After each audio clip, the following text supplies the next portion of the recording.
Si cette illustration de Florence Magnien stimule votre imaginaire, vous donnant qui se trouve au-delà de cette ouverture dans le mur, alors l'univers de Rêve de Dragon, jeu de rôle de Denis Gerfaud, réédité par Scriptarium, est fait pour vous. L'objectif de cette vidéo est de vous présenter le système de jeu sous Foundry VTT. Je suis Vincent Vandemelebroek, Vincent VK. Avec plusieurs autres passionnés, nous avons essayé de rendre nos parties de Rêve de Dragon en ligne, et les vôtres, aussi agréables que possible. Cette présentation va vous montrer les outils pour une partie de Rêve de Dragon en ligne sur Foundry VTT. La création d'un personnage, l'utilisation d'une feuille de personnage, la gestion des combats, car ce sont des moments complexes qui demandent beaucoup de temps de jeu pour quelques instants critiques de la vie des personnages, la pratique du haut rêve, et enfin les nombreux outils à disposition du maître de jeu. Avant toute chose, un rapide tour de Foundry VTT s'impose. Vous trouverez facilement d'autres vidéos pour découvrir ce système de table de jeu virtuelle. Foundry est un système générique sur lequel se branchent trois composants. Un système de jeu, qui sont les règles de base du jeu adaptées pour jouer en ligne. Des modules, ce sont des suppléments qui peuvent être des scénarios, des aides de jeu, des dés, des cartes toutes faites, bref, tout ce qui permet d'agrémenter une partie. Et un monde qui est le support d'une partie de jeu et contient les personnages et toutes les informations propres à cette partie. Pour rappel, il faut installer un système de jeu, ici Rêve de Dragon, les modules dont on a besoin, et un monde que l'on peut soit créer soi-même, soit utiliser un monde prédéfini. Par exemple, je vais prendre la fontaine d'Ortigrise. Ensuite, il suffit de lancer le monde pour l'ouvrir.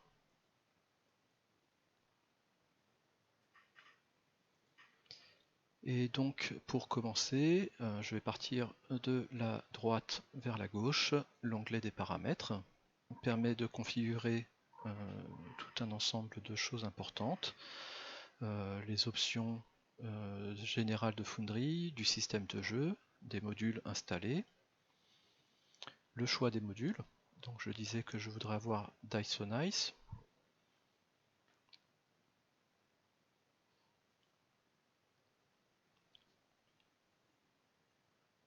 Ensuite, on peut configurer les utilisateurs, les comptes utilisateurs. Donc ici, rajouter des joueurs. Dans l'onglet de configuration, on peut trouver aussi un bouton pour retourner à l'accueil, les différents raccourcis disponibles pour le maître de jeu ou les joueurs, la documentation de Foundry qui est la documentation en ligne, les liens d'invitation qui vous permettront d'inviter les joueurs à venir sur la partie que vous hébergez chez vous, et la déconnexion qui permet de se déconnecter tout en gardant le monde ouvert pour les joueurs. Ensuite, on arrive à l'onglet des compendiums. C'est là que se trouve la bibliothèque du maître de jeu. On y trouve des personnages, donc des voyageurs par exemple. On peut y trouver des objets, des herbes. On peut y trouver des pouvoirs, des cartes, des plans, des articles, des descriptions de lieux, à peu près tout ce que l'on pourrait trouver dans un livre de jeu, dans les règles ou dans les extensions. Le système, comme les modules, peuvent apporter des compendiums. Donc ici on peut voir que dans le système de Rêve de Dragon, il y a beaucoup de choses qui ont été saisies et qui sont disponibles. Et des modules peuvent rajouter leur propre compendium. Ensuite, l'onglet musique permet de rajouter des musiques, sons d'ambiance, bref, ce que vous voulez. Il n'y a rien de spécifique pour Rêve de Dragon ici, donc je passe rapidement. Les tables, alors je pensais en avoir importé, mais non, donc je vais les importer.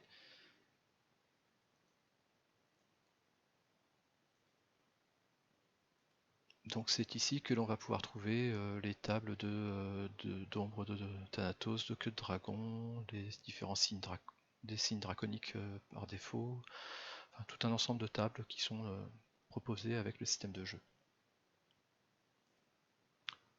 Ensuite, on arrive aux articles de journal. Donc ici, le scénario La Fontaine d'Ortigrive fournit un ensemble d'articles. Je ne vais pas vous lire le scénario, vous ferez ça tranquillement de votre côté. On a donc le scénario qui a été saisi, qui est présenté là, et aussi des rappels de règles qui peuvent servir dans pas mal de cas. Nous verrons ça plus tard aussi. Après, nous arrivons sur les objets. Alors le terme objet est peut-être inadapté, j'aurais appelé ça des trucs, puisqu'en fait les objets contiennent aussi bien l'équipement que les connaissances, comme les méditations et écrits, donc des livres, mais des méditations. Les méditations, c'est une connaissance. Potentiellement des arts et divertissements, donc des chansons, des recettes de cuisine, des recettes alchimiques, que je n'ai pas importées d'ailleurs, je vais les retrouver rapidement.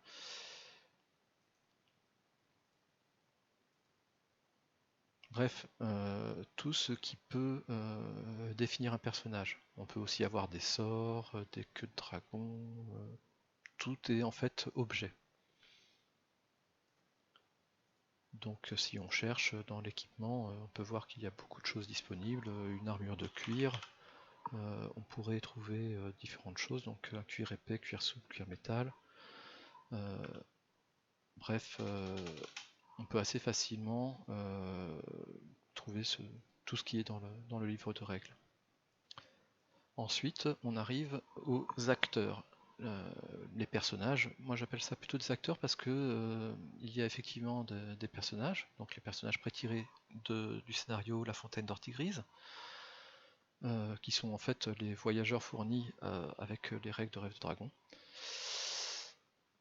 Les véhicules, on peut avoir des barques, carrioles, bateaux, un véhicule spécial qui est posé par terre qui permet de partager de l'équipement, les animaux, bref, tout ce qui est potentiellement qui peut bouger et qui peut apparaître sur une carte par rapport aux objets qui vont être stockés par le personnage dans son équipement ou quelque part. Ce sont donc les protagonistes de l'histoire. Ensuite, on arrive aux scènes. On peut voir celles du scénario qui sont disponibles ici, que l'on peut afficher. Et celle de l'écran de Rêve de Dragon qui est fourni avec le système de règles, qui permet de retrouver toutes les tables de Rêve de Dragon. Alors on peut se déplacer avec le bouton droit, faire déplacer la scène, la molette pour zoomer et chercher l'information qui nous intéresse, ou regarder un endroit particulier d'une scène.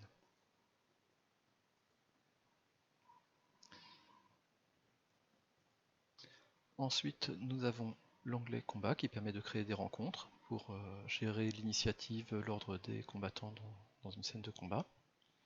Et pour finir, l'onglet de discussion qui permet d'envoyer des messages à tous les joueurs ou à un joueur en particulier. C'est aussi dans cet onglet que vont apparaître les messages du système de jeu quand un jet de dés sera fait pour informer de la réussite ou de l'échec, informer de ce qui se passe pendant la partie. A noter, on peut utiliser un clic droit pour afficher tous ces onglets dans une fenêtre séparée. Ça peut être pratique, par exemple pour un combat, d'avoir le combat tracker qui permet de gérer le tour de combat, tout en ayant la discussion où vont s'afficher les résultats des attaques et des défenses.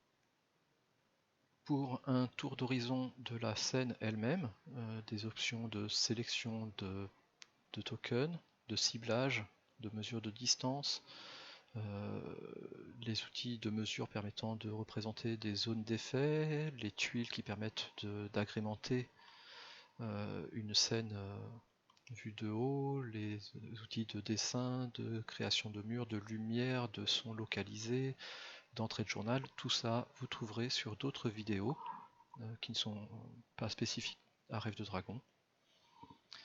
Dans Rêve de Dragon, on a tout de même quelque chose, c'est un petit calendrier qui permet de gérer la date du jour. On peut changer le mois, la date, l'heure, et de faire progresser le temps par différents incréments, minute par minute, par 10 minutes, 30 minutes, par une heure, d'avancer jusqu'à l'heure de la lyre pour la nuit ou jusqu'à l'heure du vaisseau pour le matin, et aussi de voir l'horoscope. En bas, on peut voir les joueurs connectés, je suis tout seul. La barre des macros qui permet de mettre toutes sortes de macros, qu'elles soient liées à Foundry VTT, comme par exemple une macro qui mettrait une torche sur le token d'un personnage pour qu'il le voit dans la nuit, mais aussi une compétence d'un personnage qui pourrait être mise ici, ou toute autre macro qui vous serait utile. Et enfin, on peut voir que le jeu est en pause, ce qui veut dire que les personnages ne pourront pas être déplacés sur les cartes par les joueurs. Il faut que le jeu ne soit pas en pause pour pouvoir déplacer ces tokens.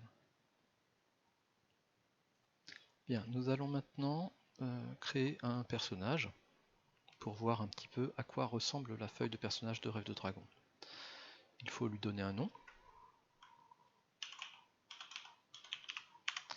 On peut choisir parmi les différents types de personnages. Donc un personnage, c'est un personnage humain ou humanoïde. Une créature va être un animal ou un monstre. Une entité de cauchemar, vous connaissez sans doute. Et un véhicule sera un objet qui peut être déplacé.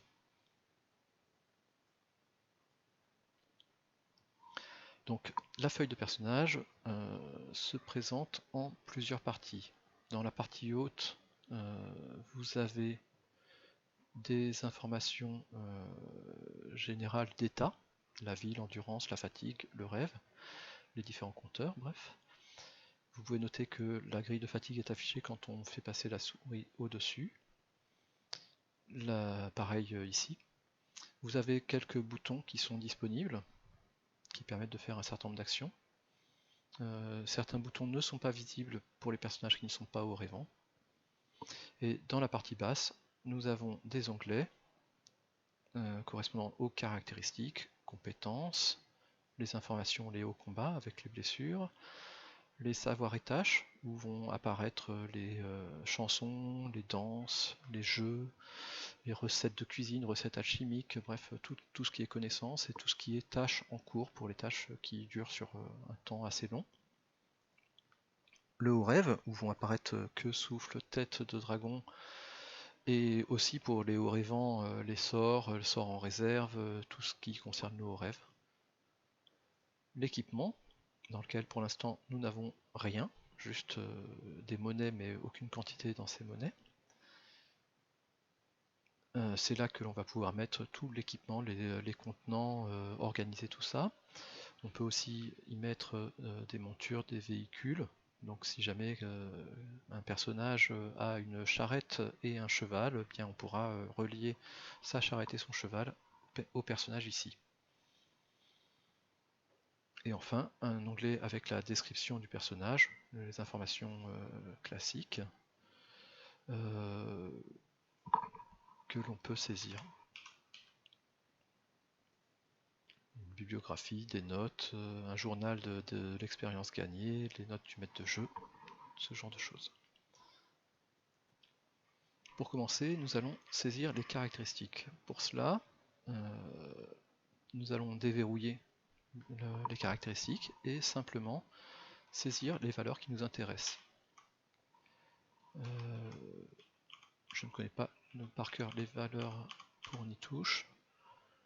Il me semble qu'elle était agile, peut-être pas très forte. Disons une bonne vue, un certain intellect, de l'empathie, du rêve, peut-être une forte tête.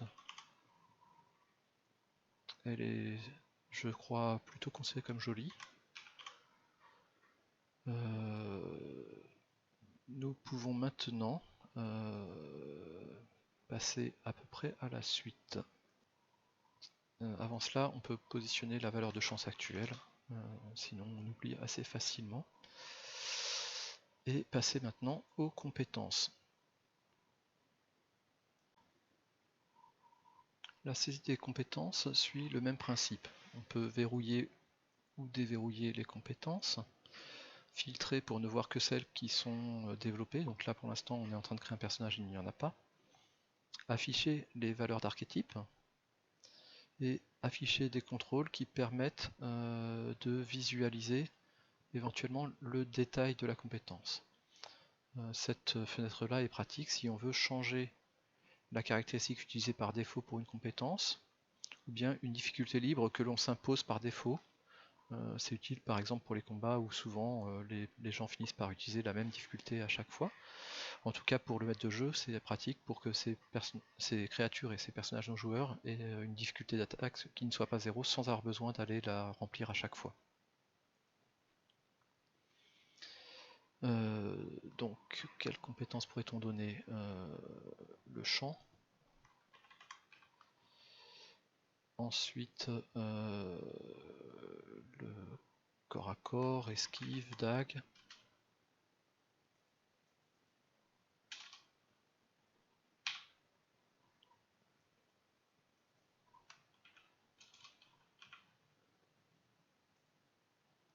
Bref, on peut développer toutes les compétences de son personnage. Vous noterez que l'archétype est visible parce que en ce moment j'affiche l'archétype. Si je le masque, le draconique n'est pas accessible puisque le personnage n'est pas au Révent. Pour rendre le personnage au Révent, il faudra passer par le biais d'une tête de dragon que l'on donnera au personnage, mais nous verrons cela plus tard. Rien à faire dans l'onglet combat. Nous pouvons donc passer au savoir et tâches et commencer à habiller entre guillemets le personnage, en tout cas lui donner plus de consistance que juste des caractéristiques et compétences. C'est ici que l'on va aller chercher des trucs, donc des choses, des connaissances, des choses que sait faire la personne, pour les mettre sur sa fiche. Disons que Nitouche sait cuisiner la boutade, qu'elle sait chanter la chèvre rose, danser la gambade, bref, à peu près ce que l'on a envie. Peut-être jouer à la tripote. Non, pardon. La tripotée n'est pas un jeu. Jouer aux fléchettes. Bref, toutes les connaissances que l'on pourrait vouloir donner au personnage. Peut-être est-elle capable de faire de l'alchimie et préparer un cristal alchimique. On trouve aussi dans cet onglet la possibilité de créer une nouvelle tâche pour les tâches qui demandent plusieurs jets et pour faire la comptabilité de ces tâches-là, ou visualiser les nombres astraux. Pour l'instant, avec son niveau de -11 d'astrologie, Nitouche n'est pas capable de faire de jet d'astrologie utile. C'est ici qu'apparaîtraient les valeurs qu'elle a déterminées, qu'ils soient vrais ou faux. Nous passons maintenant à l'onglet Haut rêve, qui permet de positionner le seuil de rêve et de gérer les points de refoulement pour le maître de jeu. Alors, on peut noter que Nitouche n'est pas encore haut rêvante. Il faut lui attribuer le don de haut rêve pour qu'elle devienne haut rêvante. C'est assez simple, on va chercher dans les têtes de dragon disponibles pour tous les personnages le don de haut rêve qu'on lui donne. Elle est maintenant haut rêvante.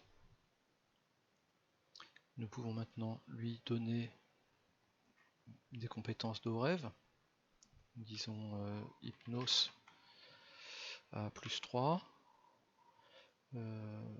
et narcos peut-être à +3 aussi.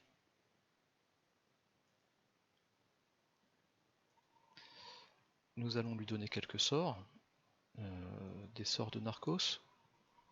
L'enchantement est un classique, mais aussi la lecture d'aura, la détection d'aura.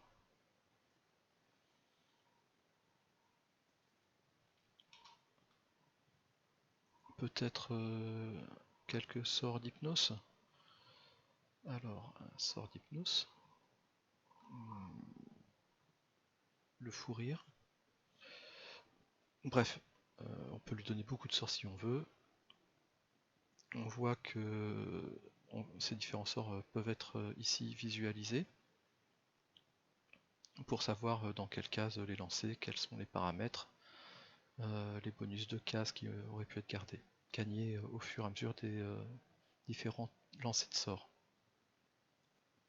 Maintenant, probablement des méditations. Alors on lui a mis de l'alchimie, peut-être trouver la méditation selon Von Gluten, qu'on lui ajoute, et lui mettre une compétence en alchimie serait sans doute aussi utile. Donc nous avons maintenant une aurévente qui a quelques sorts des méditations.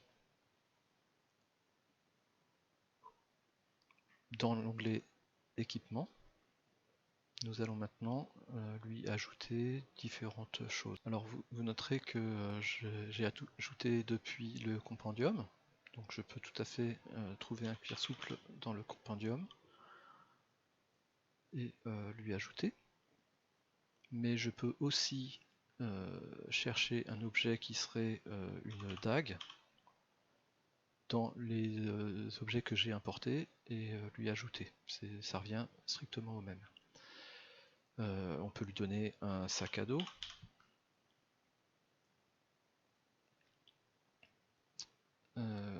Qu'est-ce qu'on pourrait lui donner d'autre? Une bourse. Alors on peut créer un objet, mais lui donner une bourse et une corde.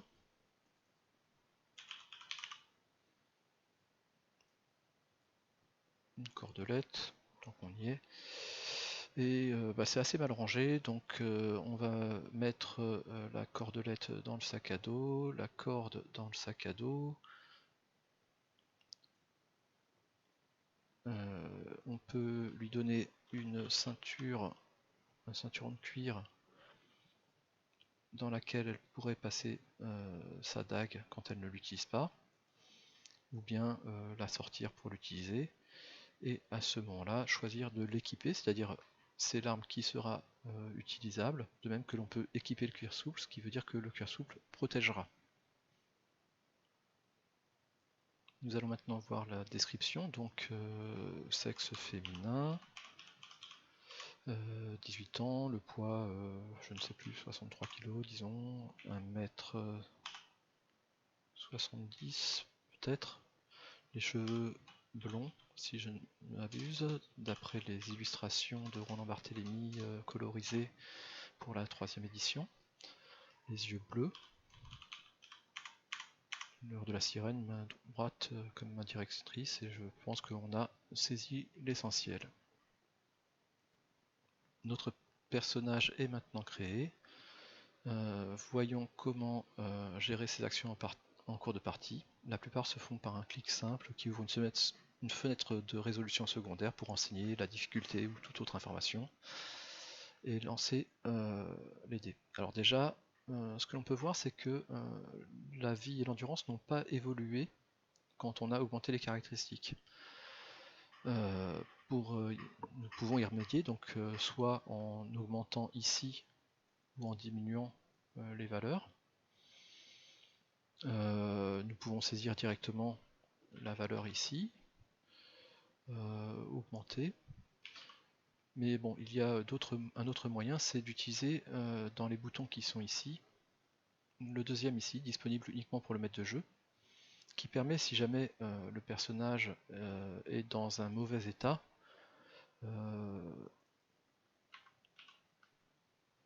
de le remettre à 9. Donc on le remet à 9 et d'un seul coup il va mieux. Nous avons aussi certains jets classiques qui sont disponibles. Le jet de vie qui se fait ici. Donc en cas de réussite du jet de vie, le point n'est pas perdu. Si on fait le D20 fait au-dessus de la vie, le point de vie est perdu. Donc là 13 sur 11, il a été perdu. Le jet d'endurance, de la même manière, 13 sur 23, le jet a été réussi, donc la personne n'est pas sonnée. Et le jet de point actuel de rêve, qui permet de faire par exemple les jets de résistance à la magie, mais aussi pour certains autres cas. Donc on peut choisir une difficulté de -8 pour la plupart des jets de résistance et obtenir le résultat de ce jet de résistance.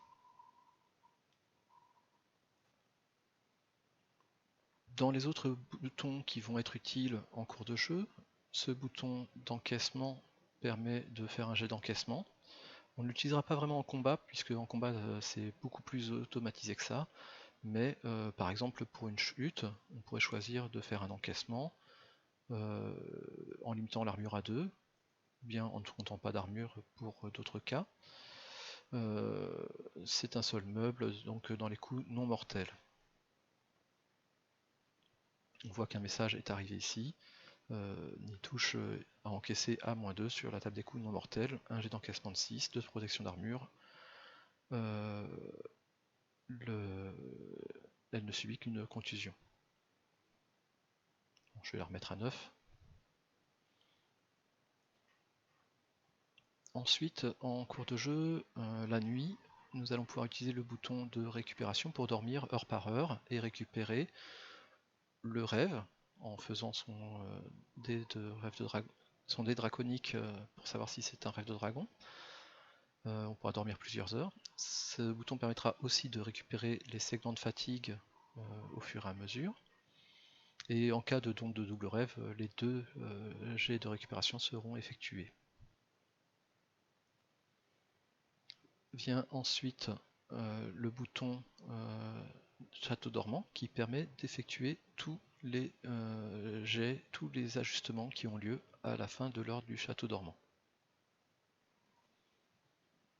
Cela inclut les jets de guérison pour les blessures qui sont suffisamment anciennes, donc après 2 jours entiers pour une blessure légère, 6 jours entiers pour une blessure critique, les jets de récupération de vie en l'absence de blessure, le jet de morale neutre du matin, la récupération de chance après une journée sans l'utiliser, la transformation de stress, l'expérience, le stress qui est donné ici, et l'expérience sera disponible dans l'onglet des compétences ici. Donc l'expérience transformée pourra être répartie dans les compétences que l'on souhaite. Le rêve, s'il est supérieur au seuil, diminuera d'1 point. Les potions enchantées possédées qui ne sont pas permanentes perdront leur point de rêve.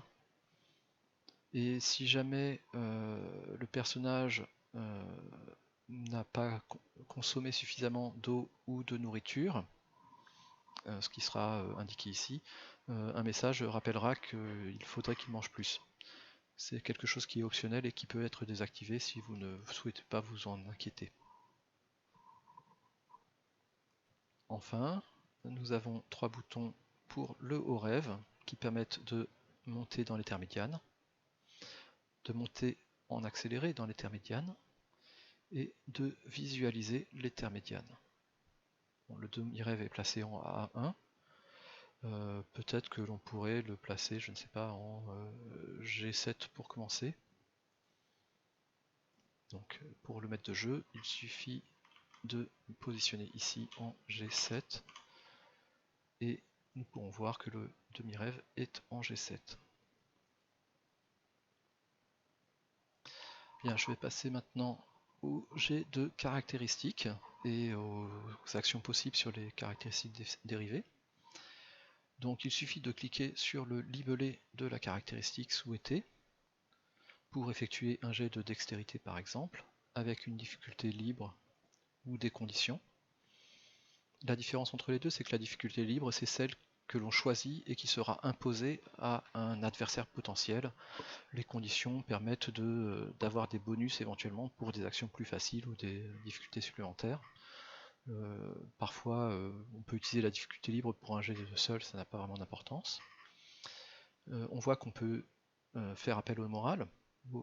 Donc là c'est l'énergie du désespoir, le moral étant à 0. On voit ici un rappel des ajustements qui sont utilisés. C'est quelque chose qu'on va retrouver à peu près partout dans le système de jeu. Donc si j'utilise le moral, on voit qu'on appelle le moral. En dessous, vous voyez la table de résolution que vous connaissez si vous avez déjà joué à Rise of the Dragon, qui donne pour une caractéristique et une compétence ajustée ou un ajustement, le pourcentage de chances de réussite. En dessous, un rappel des chances de réussite particulière significative, réussite normale, échec particulier ou échec total. Et donc il suffit de cliquer sur lancer les dés pour faire son jet. Ici, un échec normal. On retrouve le rappel des conditions de ce jet de dés. Il touche, fait un jet de dextérité à 0, 10 à 0 donne 50%, 82 est un échec normal. Il fallait au minimum une colonne plus 7 pour que ce soit une réussite. Ça donne un ajustement de qualité de -2 si jamais on voulait compter la qualité, et ça ne donne pas de pointage donc on ne les affiche pas. On peut ensuite voir différentes options. La possibilité de faire un jet de chance actuel, c'est exactement la même fenêtre, mais si on a utilisé de la chance, la caractéristique sera plus basse. On peut noter que le moral ne peut pas être utilisé pour la chance, et que si le moral était présent, il ajusterait systématiquement les jets de volonté. Les jets d'intellect ne peuvent pas faire appel au moral, les jets de caractéristiques peuvent. On peut aussi utiliser la chance, c'est la même chose que le précédent, mais si on utilise la chance, en cas de réussite, un point de chance va être enlevé, ce qui permettra du coup de refaire son jet. Ensuite, on peut faire des jets de morale en situation malheureuse, neutre ou heureuse. Ça lance le dé et on voit ici que le jet de morale est réussi, nous gagnons du moral, le moral est à 2. Si le moral dépasse 3, les points d'exaltation seront notés. S'il passe en dessous de -3, les points de dissolution seront notés et affecteront la transformation de stress. On peut noter éventuellement des points de destinée, des points de voyage qui sont des fractions de points de destinée. Ensuite, nous avons l'éthylisme avec les différents degrés et la possibilité de boire, ce qui permet de choisir la force du breuvage. Prenons une boisson pas trop forte, un jet d'éthylisme. À ce moment-là, en cas de réussite, nous voyons un rappel de la force de l'alcool. Aucune dose n'avait été bue, donc pas d'ajustement, et donc pas d'effet particulier. Nous pourrions recommencer à boire. À ce moment-là, on voit que les doses déjà bues ajustent le jet d'éthylisme. Donc là, le jet d'éthylisme a été raté avec un échec normal. Nous avons donc le stade éméché, perdu 3 points d'endurance et manqué le jet de morale en situation heureuse.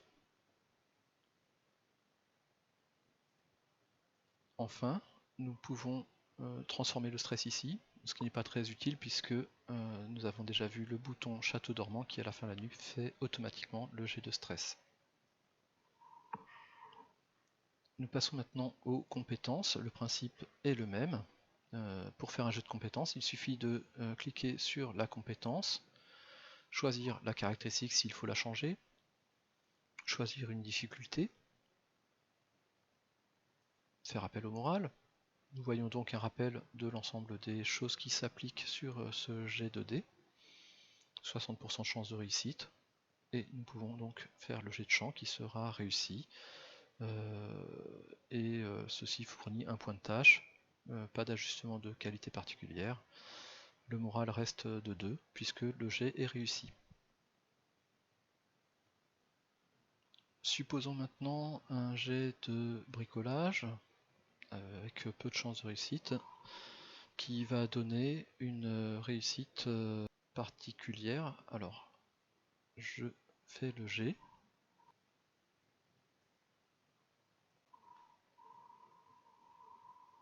Donc une réussite particulière en dextérité bricolage, ce qui donne 2 points d'expérience en dextérité, 2 points en bricolage. Donc on les retrouve ici et en dextérité.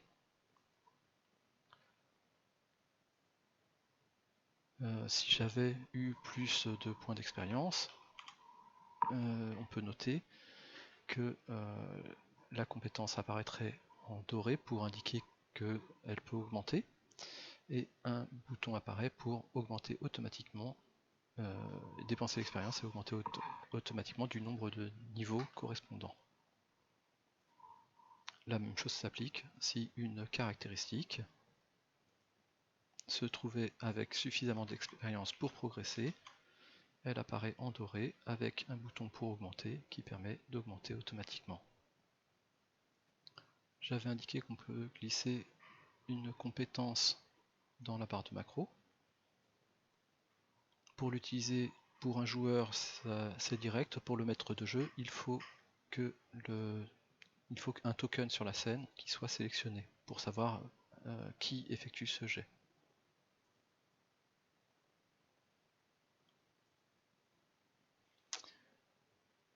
Vous notez aussi d'ailleurs les messages de progression quand l'expérience est suffisante qui sont affichés dans la discussion.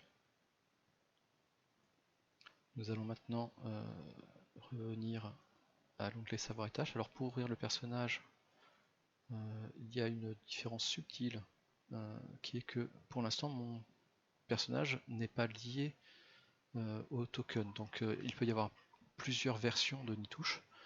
Nous allons y remédier en liant le token par défaut au personnage, en supprimant celui-ci. Maintenant on peut le remettre.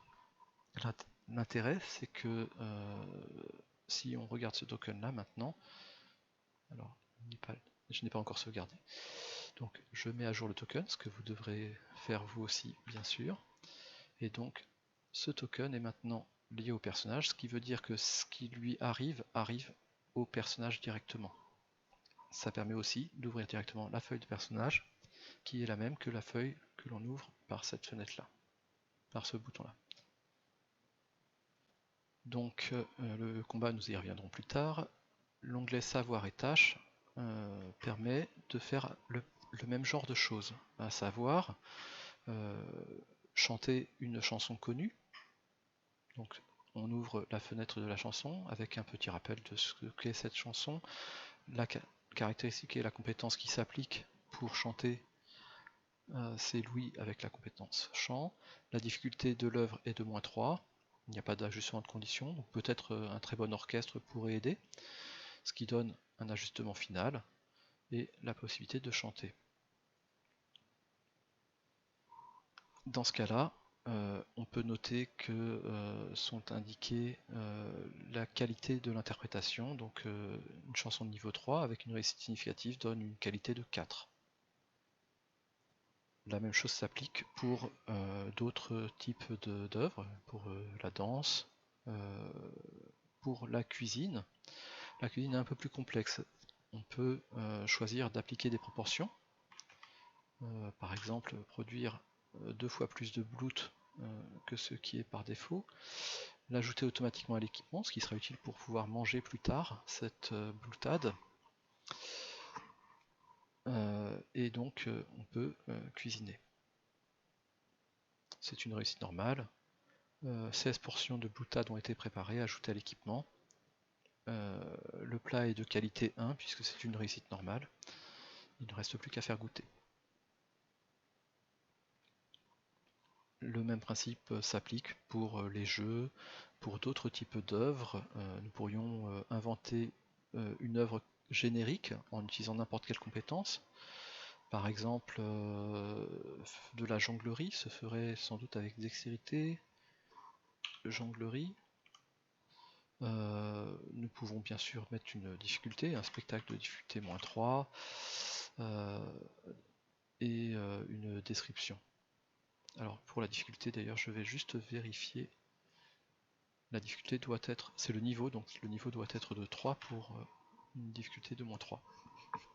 Donc une description qui est à saisir pour mettre un peu d'ambiance dans les différents messages dans le chat. La référence de l'auteur qui peut aussi être donnée si jamais vous voulez citer quelqu'un.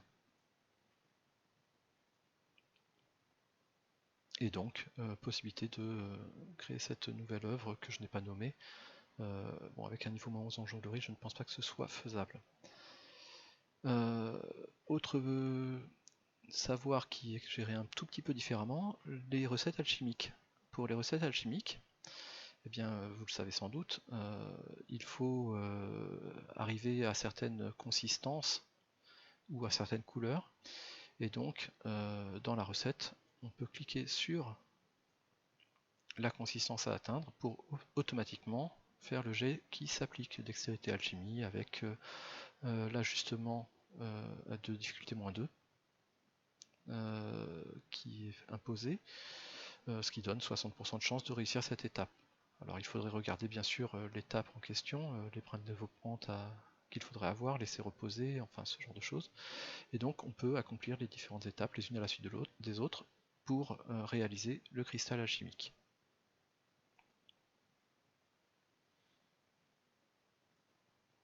Ensuite, déterminer les nombres astraux, je l'avais évoqué rapidement. Donc sans la compétence astrologie, ça va être difficile. On va dire qu'on lui laisse avoir une compétence d'astrologie. Et donc, dans les savoirs et tâches, déterminer les nombres astraux en faisant un jet d'astrologie. Pour le premier du mois de la sirène, le nombre astral déterminé par Nitouche est de 6. Le maître de jeu peut vérifier l'horoscope. Donc Nitouche a fait un succès. Ça ne lui a pas été notifié dans le chat puisque elle ne sait pas si c'est un succès ou pas.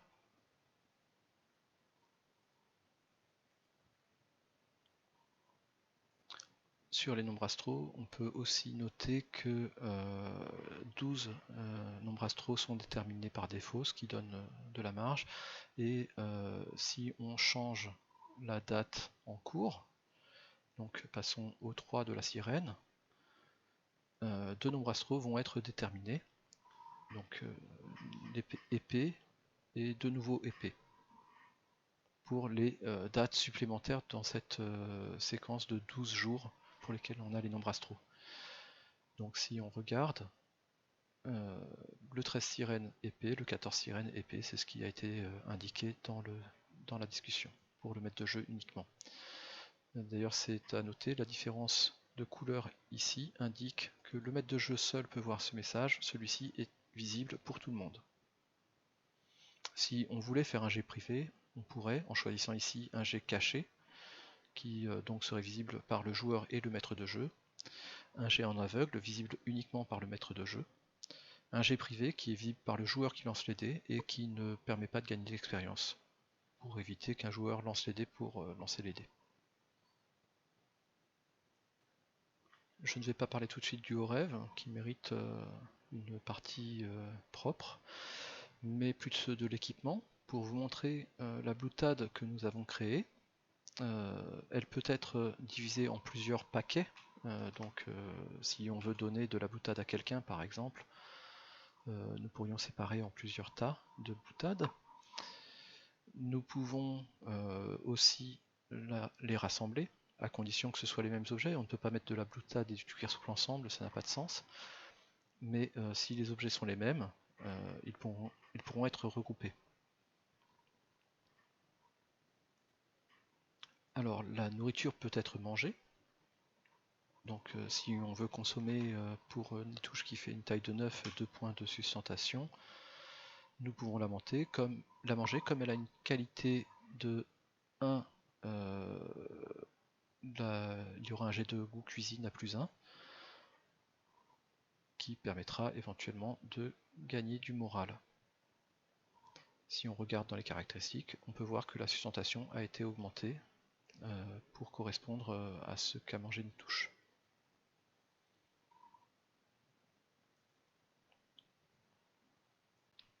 Les boissons peuvent être bues, donc Nitouche n'a pas encore de boisson, c'est sans doute un oubli. Nous allons chercher une outre. Nous allons chercher du vin. Donc prendre du vin. Mettre le vin dans l'outre, ça semble assez cohérent. On peut ouvrir l'outre pour voir ce qu'il y a dedans. Augmenter la quantité de vin, puisque tout de même 10 mesures de vin, ça semble plus être ce qu'il y aurait dans une outre. Donc maintenant, nous pouvons boire ce vin. Comme c'est une boisson alcoolisée, il y aura un jet d'éthylisme et ça apportera quelques unités d'eau.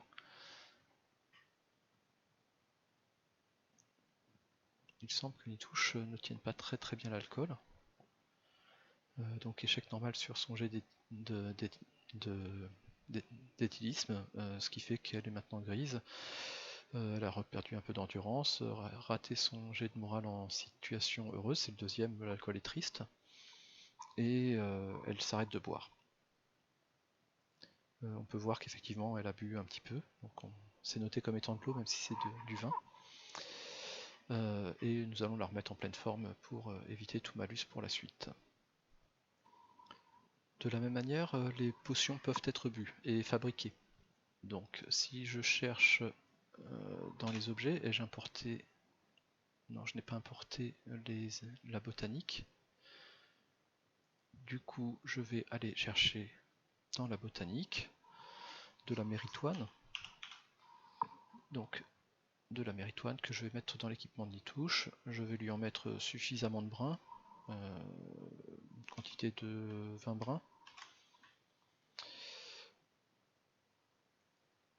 Et puis, comme elle a maintenant 20 brins, d'ailleurs, je peux fabriquer une potion depuis cette plante. Vu que c'est une force de 3, il faut 9 brins pour une potion.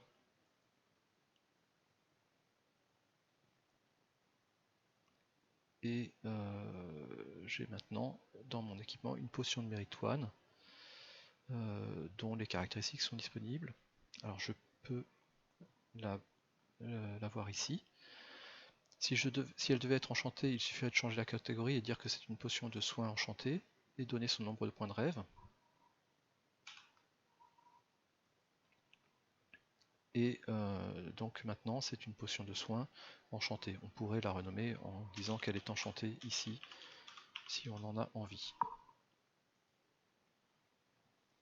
Et supposons que Nitouche soit blessée, qu'elle ait perdu quelques points de vie, encaissé quelque chose d'un peu douloureux.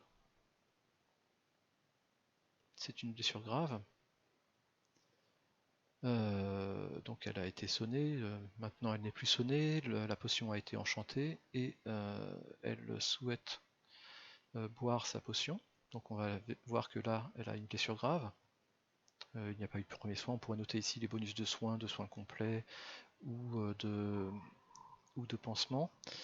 Le nombre de jours écoulés augmenterait ici, donc à chaque fois que l'on clique sur Château dormant, il y a un jour écoulé. On peut noter aussi le jet de morale qui se passe à Château dormant, le rêve qui redescend, ce que je vous avais dit plus tôt. Mais la blessure grave va rester au moins 4 jours. Donc Nitouche décide d'utiliser cette potion enchantée, qui à noter a dû perdre un point de rêve puisqu'elle était à 4 et que la nuit a passé, c'est indiqué ici. Et donc elle va boire cette potion. La potion est supprimée de l'équipement et nous voyons que Nitouche n'a pas résisté à la potion, elle fait effet, elle s'endort 40 minutes, ça soigne la blessure grave et 2 points de vie. Il lui manque encore un point de vie, donc la force de la potion était a priori insuffisante pour soigner complètement notre pauvre Nitouche. Dans les autres choses que l'on peut faire dans l'équipement, supposons que Nitouche ait trouvé un grimoire qui peut l'intéresser. Un grimoire sans doute, un grimoire d'alchimie peut-être, la nomenclature alchimique. Qu'elle sache lire, ça semble important.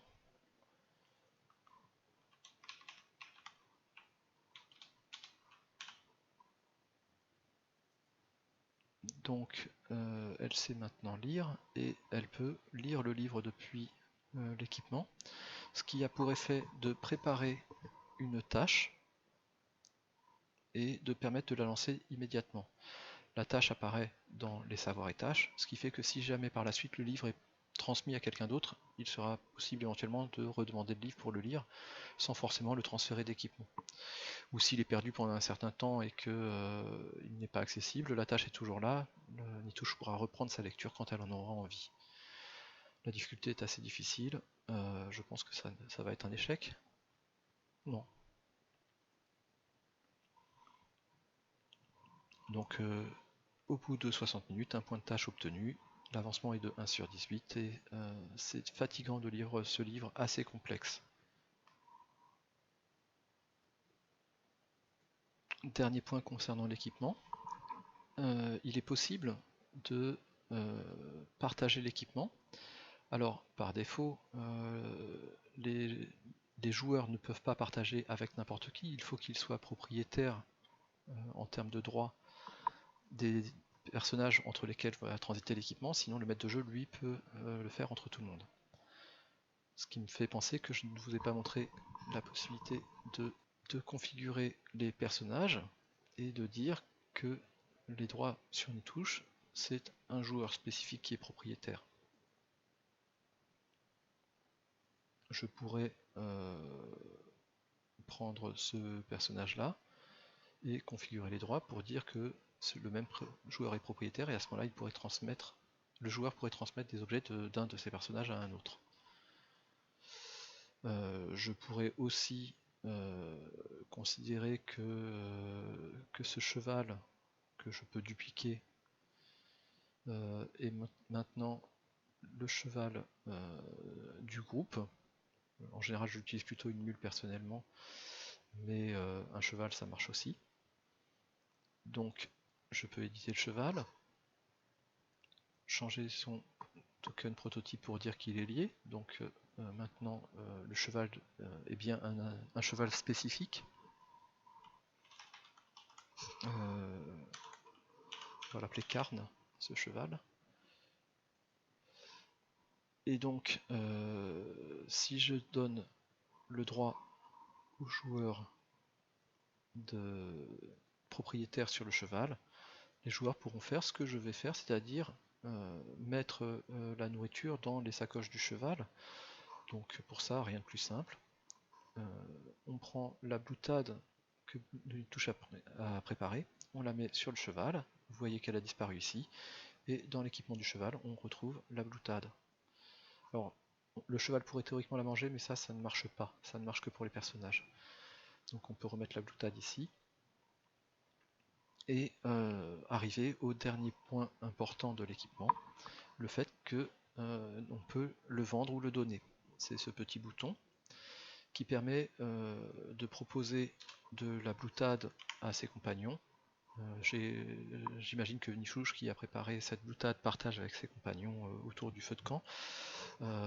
Donc elle propose sans proposer de prix, sans demander de prix. Et à ce moment-là, les autres joueurs pourront choisir de prendre de la boutade. Alors disons que il faut un autre joueur. Pour le maître de jeu c'est un peu plus compliqué puisque comme il gère plusieurs personnages en général, il faut qu'il choisisse le personnage qui va consommer, qui va prendre la boutade. Donc ici je sélectionne le token du personnage et je peux prendre à Nitouche une quantité de 1 de boutade. À ce moment-là, l'acheteur a pris la boutade pour 0 sol, et si on revient à Nitouche, on va voir qu'elle n'en a plus que 13.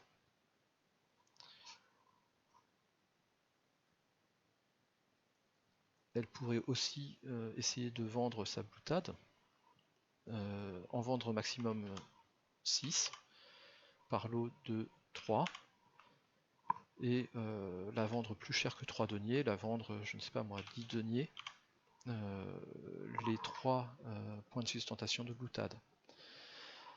Donc pour acheter, eh bien, il faut maintenant payer 10 deniers, et on aura à ce moment-là 3 de boutade.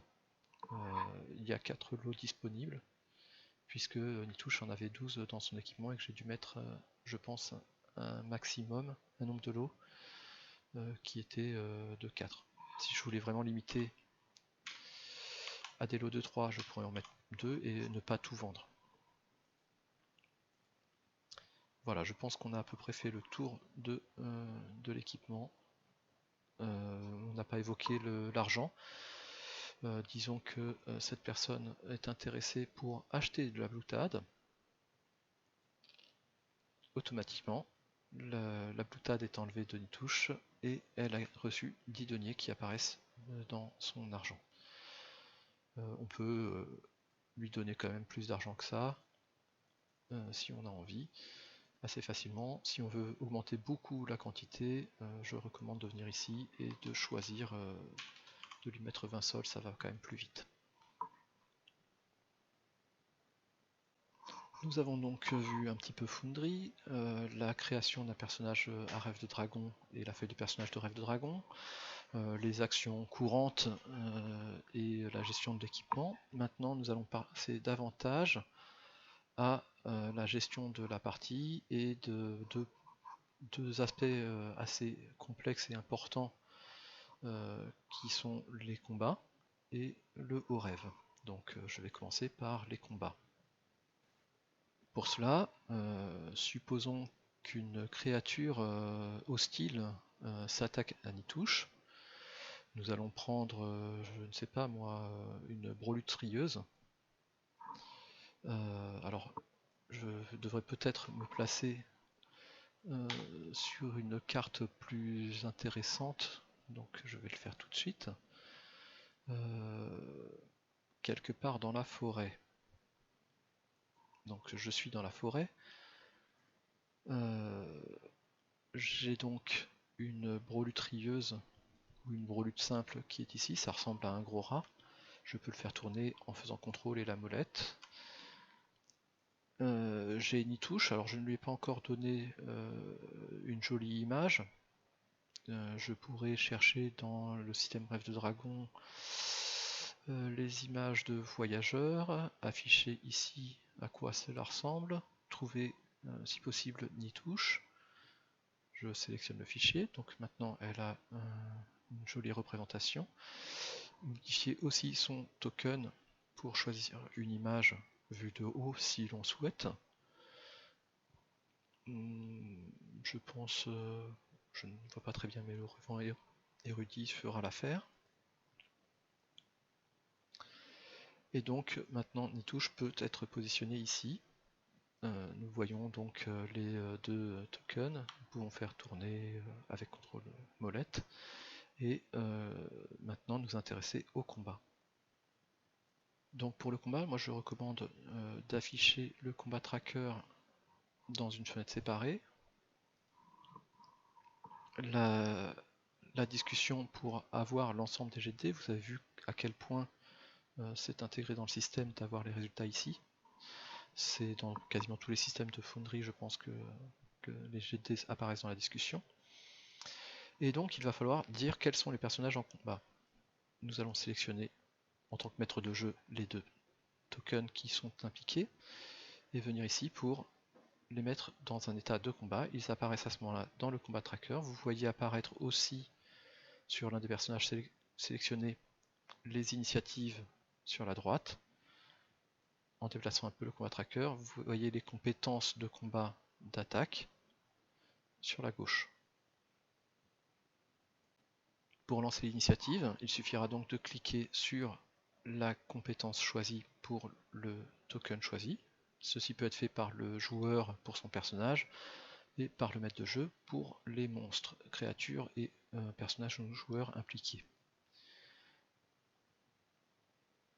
Je crois que Nitouche sait se battre avec une dague un petit peu, donc nous allons prendre la dague. Nous pouvons voir ici les valeurs d'initiative qui sont présentées sous forme de deux chiffres. Le premier représente la phase du round dans laquelle aura lieu l'action.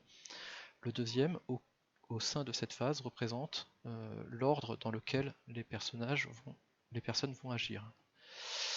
Le premier peut être différent, c'est-à-dire que le draconique sera plus élevé que le tir, puis le lancer, puis la mêlée. Ensuite, on pourrait avoir le corps à corps et l'empoignade, les autres actions, et en dernier, les personnes qui sont en demi-surprise. Une fois l'initiative faite, nous allons pouvoir, dans l'ordre des combattants, sélectionner le combattant. Donc, je sélectionne le combattant, cibler la future victime. Alors pour cela, il y a plusieurs façons de faire. Pour le maître de jeu, on peut avec le menu contextuel utiliser la cible. On peut aussi utiliser la sélection de cible ici, donc pour changer de cible. Personnellement, j'ai un module que j'aime bien qui permet de le faire facilement, car pour les joueurs, il faut un double clic avec le bouton droit de la souris, ce qui n'est pas pratique. J'ai donc un module très simple qui s'appelle T4Target. Alors que je retrouve ce module. T4Target. Moi je suppose qu'il est installé. Et donc avec ce module, cibler est très simple. On met la souris au-dessus du token à cibler. On utilise la lettre T du clavier et c'est ciblé. L'intérêt c'est que on peut cibler, décibler, changer de cible rapidement sans perdre tout ce que l'on avait comme contexte, sans passer par des menus complexes, des doubles clics. C'est assez rapide. Une fois que l'on a choisi donc sa cible, on peut attaquer. Donc le clic sur l'option d'attaque permet d'ouvrir la fenêtre d'attaque, choisir la caractéristique. On pourrait la changer, en général on ne le fait pas. Choisir de quel type d'attaque, donc quelle tactique, une attaque normale par défaut, mais si on était au premier round on pourrait charger ou faire une feinte. Choisir de faire des dégâts non mortels, comme toujours utiliser le moral, on peut voir les ajustements. Donc sur une charge on verrait l'ajustement qui serait du coup plus élevé. Bref, tout ce qu'il peut y avoir pour le combat. On voit la difficulté de base qui est de 0 pour la difficulté libre choisie par le combattant. Si je voulais le changer, je pourrais facilement aller éditer la compétence de DAG et dire que par défaut, Nitouche attaque à -4. Du coup, maintenant si je attaque, automatiquement la difficulté est de -4 pour la difficulté d'attaque. L'attaque est faite, c'est un échec. Supposons qu'au bout d'un moment l'attaque réussisse, donc après plusieurs rounds. Alors je n'ai pas fait une chose importante qui est dans le combat tracker de commencer le combat. C'est ici que l'on pourra donc faire progresser les différentes personnes, faire progresser le tour de jeu pour les différentes personnes, passer au round suivant. C'est assez pratique pour se rappeler de qui a fait quoi pendant le round, pour se rappeler des personnes qui doivent récupérer d'un état sonné, ce genre d'aspect. Donc si j'attaque, supposons que les conditions soient favorables pour donner plus de chances de réussite, l'attaque à la dague réussit cette fois-ci. On voit apparaître un message qui va être visible du maître de jeu et de la cible. Donc comme la brelute n'est gérée que par le maître de jeu, c'est le maître de jeu qui voit ce message-là. On peut choisir les défenses disponibles, donc esquiver. La brelute a un niveau assez élevé en esquive, ce qui lui donne beaucoup de chance. Le jet de dés se fait tout seul. L'attaque étant esquivée, il n'y a pas possibilité d'encaisser. Supposons le cas d'un encaissement. Je vais redonner un bonus important à Nitouche. D'ailleurs, je vais considérer que cette pauvre brelute rieuse est sonnée. Ou même, plutôt que sonnée, je vais lui ajouter un état qui dit qu'elle est renversée. Donc c'est un état qui donne une demi-surprise. Et donc sur une attaque, nous verrons que le défenseur est en demi-surprise, ce qui fait un bonus aux dégâts différents, un ajustement qui n'est... On n'a pas de bonus sur la demi-surprise, c'est sur la surprise complète, et je vais lui donner un bonus pour toucher tout de même, pour attaquer. C'est une réussite particulière, et on va pouvoir choisir le type d'attaque que l'on fait. La difficulté étant de -4, on peut choisir la rapidité et la finesse. Si ça avait été 0, seule la force aurait été disponible. Si l'arme ne permettait pas d'attaque en rapidité, la rapidité ne serait pas disponible, etc. Choisissons la force pour se débarrasser de cette mitrailleuse qui, ayant déjà esquivé un coup, peut-être de quelqu'un d'autre, va encaisser à +7. L'encaissement est fait. On peut voir plusieurs jets qui se font. Donc le premier était l'encaissement, le total étant de 23. On peut voir le message visible par tout le monde. Une blessure critique, elle est sonnée effectivement, projetée au sol, elle doit avoir 0 points d'endurance je suppose. Elle en a perdu en tout cas 22. 7 points de vie, et son jet d'endurance est de 6 sur 0 points de vie, donc elle va sans doute mourir.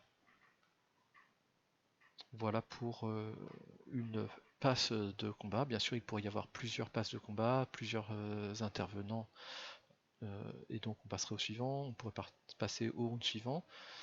On peut noter que la brolutriose n'est plus sonnée.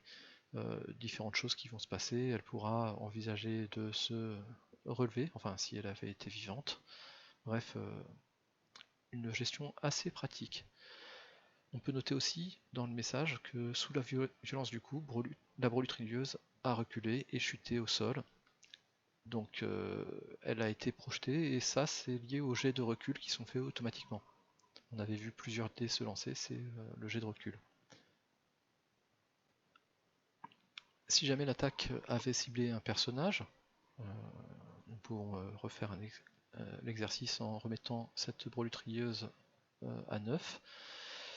C'est maintenant donc le tour de la brolutrieuse, une deuxième peut-être qui était dans le combat, de cibler Nitouche, de faire son attaque.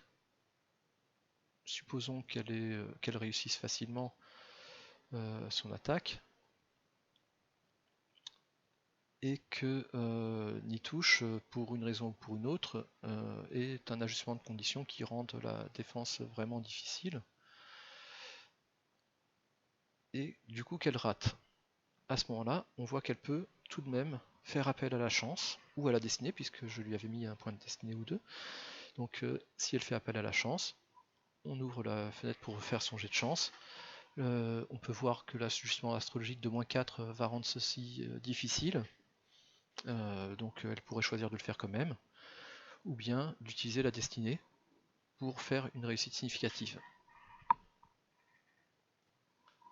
Dans les autres règles de combat qui sont gérées par le système, j'avais cité le recul sous choc, le fait d'être désarmé en cas de parade avec une arme qui n'est pas trop adaptée, le fait de devoir obtenir une réussite significative si les armes sont de taille différente ou ne sont pas adaptées pour parer. Donc parer avec une hache demande une réussite significative contre n'importe quel type d'arme. Les épées se parent entre elles mais ne parent pas forcément les haches, etc. De même, la demi-surprise demanderait une significative, et il y a un dernier cas qui est en cas d'attaque particulière en finesse, où il faut aussi une significative. Les chances sont ajustées en conséquence. La résistance des armes est gérée, les armures sont gérées, la détérioration des armures, la plupart des règles de combat. Nous verrons plus tard que ces règles peuvent être optionnelles, et donc on peut configurer le système pour qu'il ne les prenne pas en compte. Enfin, le jet de rêve pour accorder au courant de rêve d'une entité de cauchemar sont gérés aussi par le système. Il y a même une option qui permet de choisir à quel moment il est fait, si c'est avant l'attaque, avant la parade ou avant l'encaissement.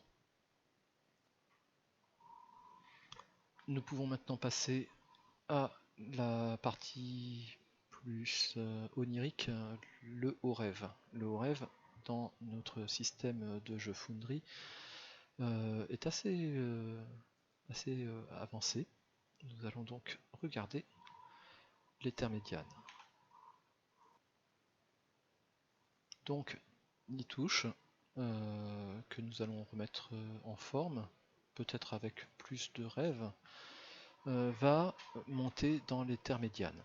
Utilisons donc le premier bouton, et un peu de chance pour la démonstration, elle rencontre une fleur de rêve. Elle peut choisir les différentes options disponibles. Une fleur de rêve, ça ne se refuse pas, nous allons essayer de la maîtriser. Et avec une réussite particulière, les points de rêve sont gagnés. Ils sont maintenant de 21. Vous aviez peut-être noté qu'ils étaient à 17. En cité, je crois que Nitouche a un sort. Elle va donc pouvoir... elle pourrait le lancer ici, mais en fait elle est intéressée pour aller le lancer ailleurs. Je ne sais pas trop pourquoi. Donc elle va se déplacer. Croiser un changeur de rêve assez puissant, le refouler parce que là c'est un peu trop peut-être. Continuer son déplacement et arriver sur la cité où elle souhaitait aller. Pour lancer le sort, on peut noter que les terres médianes sont minimisées pour éviter de cacher la fenêtre de lancer de sort dans certains cas. Nous pouvons choisir parmi les sorts disponibles en cité, l'enchantement, la lecture d'aura, le fou rire. La détection d'aura que nous lui avions donnée n'est qu'en sanctuaire.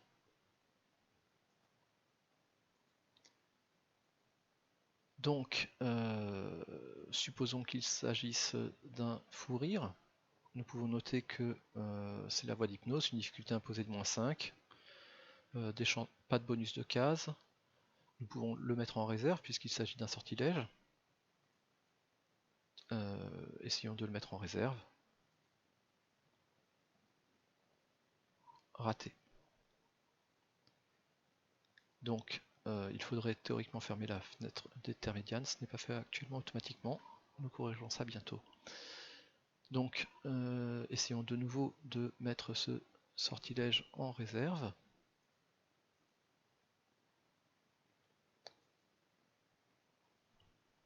Cette fois-ci, c'est réussi.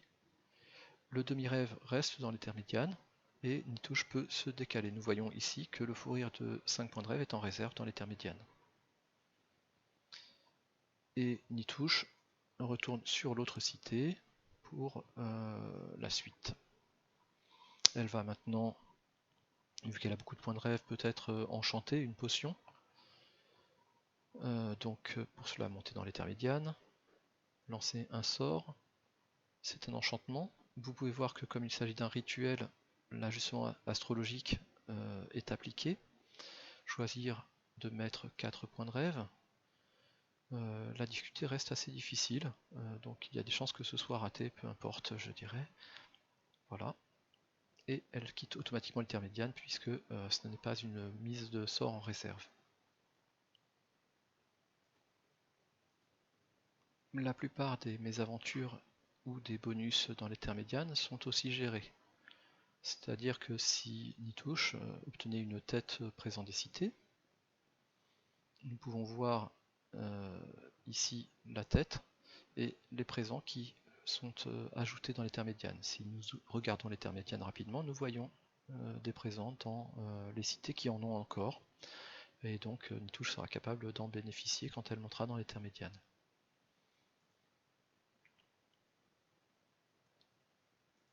De même, pour les souffles, supposons un débordement peut-être, ou bien un trou noir. Alors je vais enlever les présents des cités, puisque sinon ça devient assez compliqué. Donc le débordement est en cité glauque, et nous pouvons normalement retrouver quelque part alors le trou noir dans les plaines brisées, et le débordement en cité glauque. Donc si jamais le Nitouche devait se déplacer jusqu'au trou noir des plaines brisées, son demi-rêve serait réinséré aléatoirement. Si elle devait aller en cité glauque, il faudrait qu'elle maîtrise cette cité. La même chose s'applique pour les queues de dragon qui auraient un effet sur les terres médianes. Vous aurez une petite case et une icône affichées qui vous permettront de savoir ce qui se passe dans les terres médianes.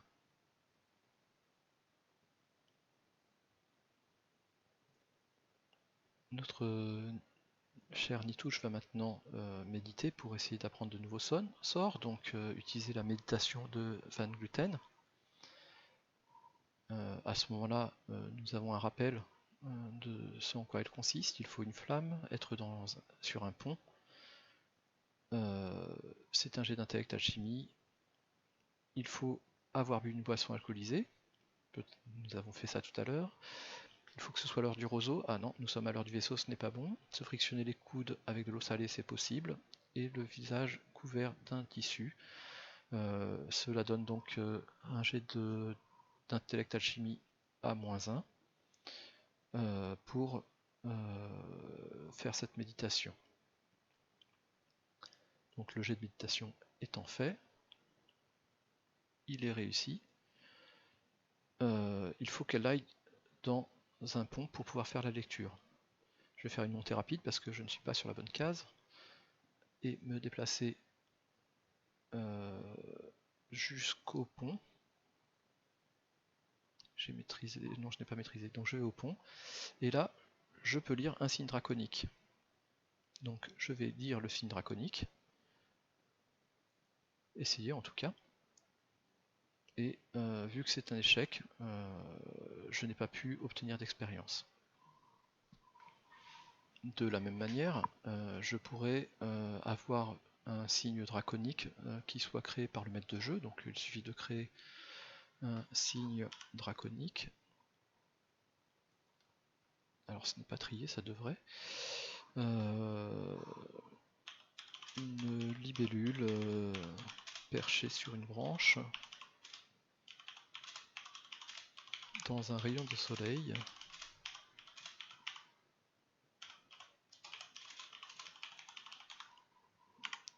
Donc c'est un signe draconique. Le fait d'utiliser le signe aléatoire permet d'avoir une description proposée parmi de nombreuses descriptions disponibles et de positionner aussi les difficultés, les points d'expérience. Donc là c'est un signe, donc je vais garder ma description que j'aime bien et utiliser un signe aléatoire. Donc une étoile filante serait un signe que je pourrais mettre éphémère. Et celui-là va être difficile puisque ce serait cité désolation uniquement.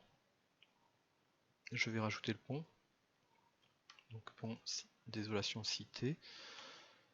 Pas besoin d'une description. La description c'est ce qui se trouve en haut. J'ai envie de mettre une difficulté plus simple que ça. Et c'est un signe qui est beaucoup plus visible. Voilà, donc j'ai modifié mon signe. Pour l'instant, il est prêt, mais Nitouche ne sait pas qu'il y a ce signe. Par contre, si je lui donne le signe, alors il n'est pas notifié comme dans le cas de la méditation. Le maître de jeu peut le voir ici et voir ses caractéristiques, le joueur ne le voit pas. Mais si Nitouche monte dans les terres médianes, elle se rend compte qu'elle peut lire ce signe draconique. Donc c'est au maître de jeu de signaler la présence du signe, et Nitouche peut maintenant le lire. Je vais lui donner un bonus pour qu'elle réussisse cette fois-ci, pour montrer que dans ce cas-là, avec une réussite particulière, elle obtient les 45 points d'expérience en voie d'hypnose, qui sont automatiquement notés en voie d'hypnose pour une gestion très pratique. Voilà, je crois que l'on a fait le tour de la gestion due au rêve. Bon, s'il y avait d'autres choses, n'hésitez pas à nous contacter de toute façon. J'arrive donc à la dernière partie de cette présentation, le tour des outils bien pratiques pour le maître de jeu. Bon, déjà, vous avez pu voir qu'il était facile de préparer des objets, des signes draconiques, des livres, bref, tout un ensemble d'objets qui sont disponibles ici.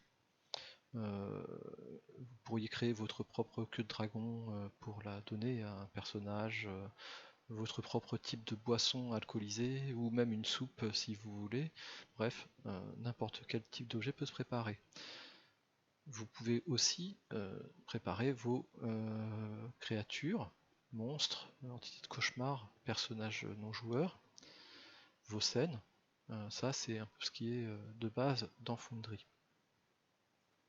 Vous avez vu aussi qu'il était possible de glisser des objets sur les feuilles de personnages. C'est valable pour certains autres objets, donc des trucs et non pas des objets. Par exemple, les tâches courantes ici contiennent les soins des blessures. Si jamais un personnage doit en soigner un autre, faire les premiers soins, c'est assez simple de dire qu'il doit soigner une blessure grave. Un glisser-déposer permet d'avoir une blessure grave à soigner que l'on peut ouvrir pour effectuer le jet. Donc on ne va pas essayer avec moi en chirurgie, mais cette tâche peut être créée comme cela. Si jamais on devait la donner à un autre personnage, peut-être dans les pré-tirés, quelqu'un qui serait un érudit. Alors, il n'a pas le don de haut rêve, le pauvre, je vais lui rajouter. Donc le don de haut rêve pour cet érudit haut rêvant. Donc, il a maintenant le don de haut rêve. Si je voulais prendre la tâche et lui donner, je pourrais la transférer et lui a sans doute un meilleur niveau pour soigner la blessure. Nous pourrions aussi bien sûr préparer des tâches autres.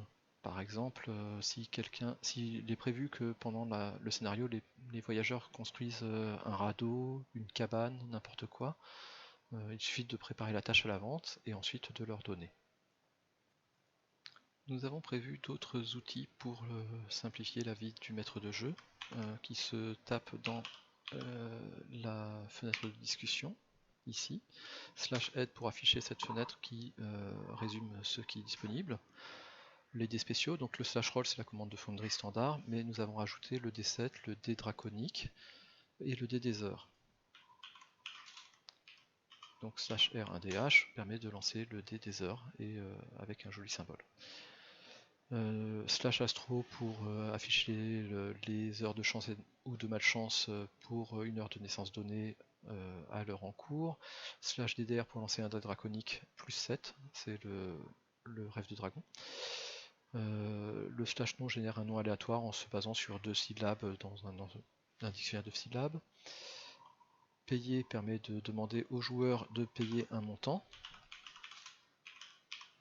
Donc 15 deniers seront demandés et le personnage du joueur ou le personnage du token sélectionné pourra payer le montant demandé. La commande /RDD permet de faire des jets, donc soit ouvrir la table de résolution, soit prendre quelques valeurs bien choisies, mais de manière beaucoup plus pratique sur table, en ligne, de sélectionner plusieurs personnages. Donc ici j'ai sélectionné Nitouche, et de lui faire un jet d'ouïe et vigilance. Alors on peut utiliser des raccourcis, donc oui vigie, avec une difficulté de -1. Le jet est fait, et c'est fait pour tous les personnages sélectionnés.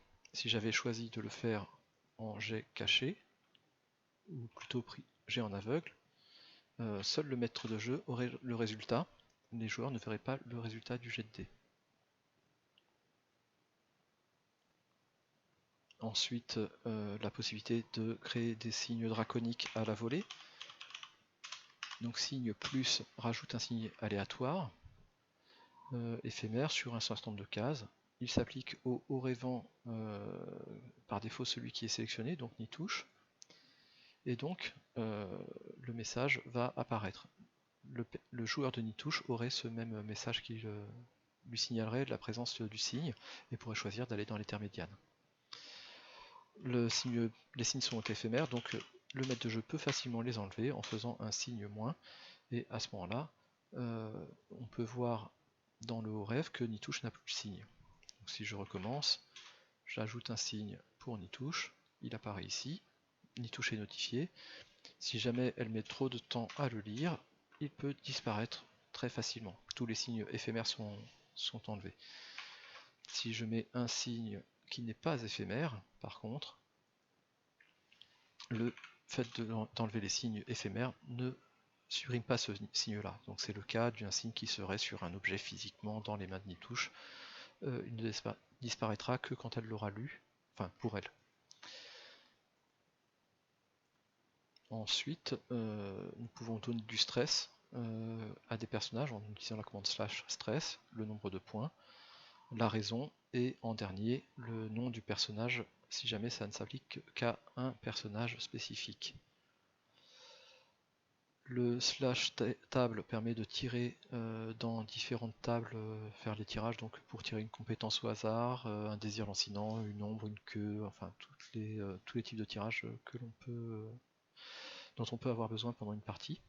Sachant que dans la plupart des cas où un haut rêvant devrait être frappé par une queue de dragon, par exemple en ne réussissant pas à vaincre un rêve de dragon, c'est déjà fait automatiquement. Ensuite, nous avons la possibilité de déterminer une terme médiane aléatoire, donc la nécropole de Logos, ou une cité aléatoire, qui sera à ce moment-là tirée uniquement par municité. Nous pouvons tirer une rencontre en cité, ce qui peut être pratique pour une partie sur table, sans avoir besoin de chercher dans le livre la table des rencontres. Il est possible de l'obtenir directement depuis son ordinateur.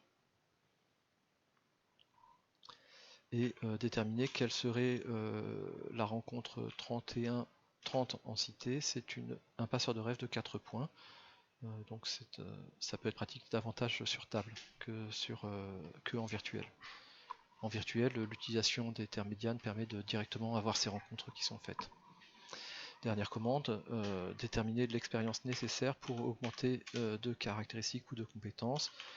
Par exemple, pour passer de -6 à 0, il faut 80 points. Je pense que j'ai fait le tour de ces commandes d'aide. Dans les astuces, nous avons créé parmi les acteurs,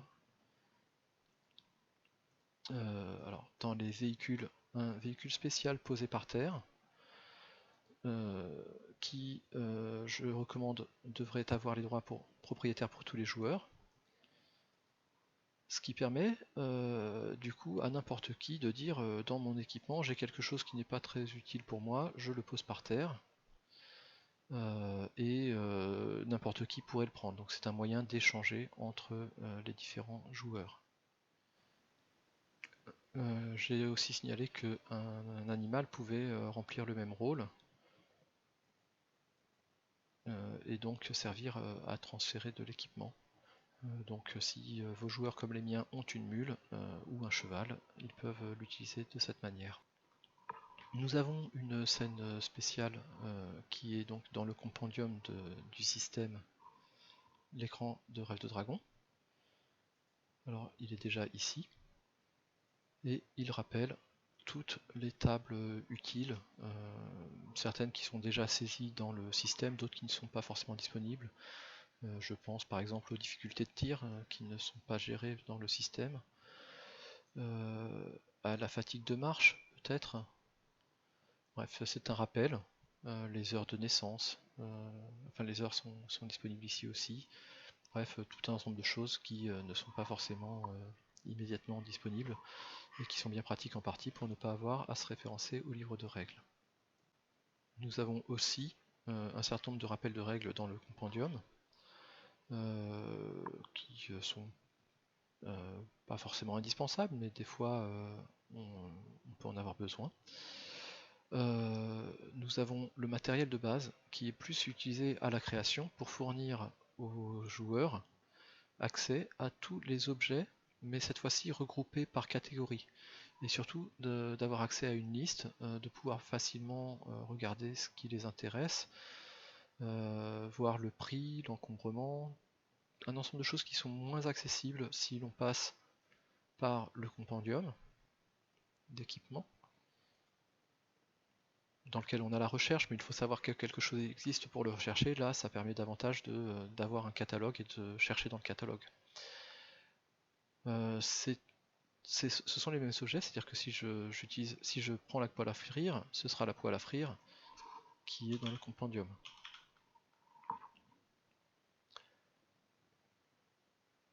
Ça peut remplacer aussi le fait de chercher dans l'équipement qui a été importé. Forcément, c'est uniquement l'équipement qui vient du compendium du système de base. Si vous avez votre équipement personnalisé, vous le gérerez soit dans vos objets du monde, soit dans un compendium à vous que vous pouvez mettre soit dans votre monde, soit partagé entre plusieurs mondes. Mais ça, ce serait l'objet d'une présentation un peu plus avancée de Foundry, et ce n'est pas spécifique à Rêve de Dragon. Je vais aussi vous présenter très rapidement les quelques options du système. Donc le système de Rêve de Dragon, nous avons la possibilité dans les règles optionnelles de choisir d'appliquer ou non le recul sur les particulières en force ou les charges, de faire le jet de résistance des armes quand les parades peuvent les endommager, tenir compte de la détérioration des armures, que le défenseur puisse être désarmé en parant une particulière en force ou une charge avec une arme autre qu'un bouclier, le défenseur qui doit obtenir une significative en cas de parade avec des armes de catégories différentes. Dans le cas où on a une demi-surprise sur une attaque particulière en finesse avec des catégories d'armes différentes, que ce soit un huitième des chances de succès, puisque c'est une significative de significative de significative. Et dans les règles plus générales, appliquer les ajustements astrologiques sur les jets de chance et les rituels, ce n'est pas obligé. Afficher le prix de l'équipement des joueurs, c'est quelque chose qui, selon les maîtres de jeu et les joueurs, peut être utile. C'est-à-dire que on peut vouloir masquer aux joueurs la valeur de leur équipement pour éviter qu'ils demandent à avoir systématiquement le prix indiqué, qui est le prix des règles, quand ils vendent un équipement usagé. On peut choisir de ne pas appliquer les règles de fatigue, auquel cas la fatigue ne sera pas visible, les ajustements correspondants ne seront pas appliqués, donc les pertes de fatigue ne seront pas appliquées non plus. On peut configurer les effets qui sont affichés dans le jeu. Ceux qui sont ici sont obligatoires puisqu'ils sont utilisés pour être sonnés, pour être en demi-rêve quand on est dans l'intermédiane. Mais Foundry en propose beaucoup plus, et il y en a franchement beaucoup que je n'utilise pas personnellement et qui ne servent pas vraiment dans le cadre de Rêve de Dragon.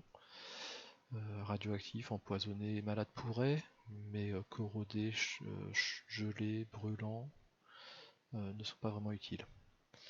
Donc ça permet de contrôler les effets disponibles quand on est en train d'activer un effet sur un token. On peut choisir d'accorder le rêve des entités avant l'attaque, avant la défense ou avant l'encaissement, de montrer davantage de jets de dés. Bon, on en montre déjà beaucoup, mais il y a quelques jets qui ne sont pas forcément visibles. On peut supprimer automatiquement les dialogues de combat au fur et à mesure qu'ils ont été consommés, c'est-à-dire que la défense a été faite par exemple. Dans certains cas, ça peut être pratique de les voir tous si on veut avoir l'historique de ce qui a été fait exactement. On peut utiliser les bruitages ou non, en particulier quand on achète quelque chose, il y a un bruit de monnaie qui est versé. Et enfin, notifier pour la famine et la soif si l'un ou l'autre s'applique ou pas. Donc ne rien notifier, notifier quand le personnage n'a pas assez mangé et notifier quand il n'a pas assez mangé ni bu, selon ce que vous êtes en train de jouer. Si c'est dans un désert, c'est peut-être intéressant de gérer la quantité d'eau disponible.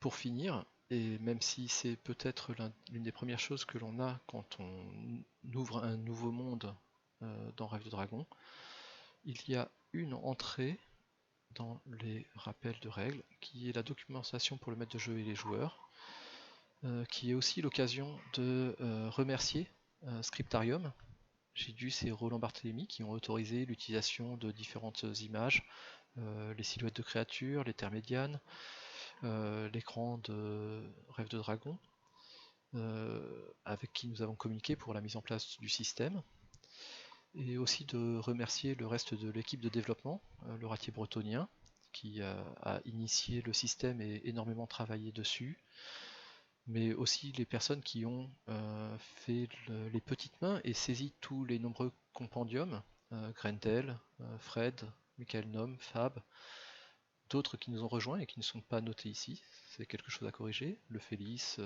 Malacar, qui sont sur le Discord de Foundry en français, Mandar qui a aussi aidé pour les graphismes et améliorer beaucoup la présentation du système.